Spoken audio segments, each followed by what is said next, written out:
Ankleshwar UPL company નજીક ટેન્કરમાં ડ્રાઈવરની postmortem પ્રાથમિક રિપોર્ટમાં હત્યા કરાઈ હોવાનું સામે આવ્યું હતું.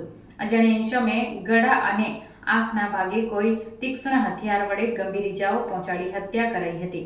બી ડિવિઝન પોલીસે હત્યાનો ગુનો દાખલ કરી અજાણ્યા હત્યારા ઇસમની શોધખોળ શરૂ કરી હતી. અંકલેશ્વર નેશનલ હાઈવે 48 ઉપર યુપીએલ 1 કંપની નજીક એક ટેન્કરમાંથી ગતરોજ ડ્રાઈવરનો મૃતદેહ મળી આવ્યો હતો. મૃતક ડ્રાઈવરની ઓળખ ઉત્તર પ્રદેશના હોરીલાલ યાદવ તરીકે હતી. વલસાડથી અંકલેશ્વર આવેલા આ ટેન્કરને ચાલકે અંકલેશ્વરથી ભરૂચના સર્વિસ રોડ ઉપર પાર્ક કર્યું હતું. ટેન્કર 24 કલાકથી એક જ સ્થળે ઊભા રહેતા સ્થાનિકોએ પોલીસને જાણ કરી હતી.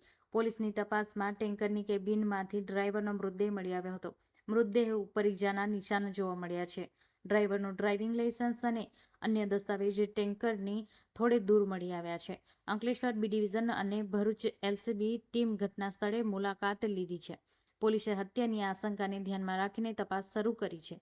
પેનલ પોસ્ટમોર્ટમ કરાવતા 12 એપ્રિલના બપોરે 1:45 વાગ્યેથી 14મી એપ્રિલના કલાક 10:30 વાગ્યે દરમિયાન કોઈપણ કારણોસર કોઈ તીક્ષ્ણ હથિયાર વડે ગળાના જમણા ગાલના ભાગે તેમજ જમણી આંખ નીચેના ભાગ પર પેટના ભાગે જમણી સાઇટ ઉપર ઈજા કરી હત્યા કરી અજાણ્યા ઈસમો ફરાર થઈ ગયા હતા.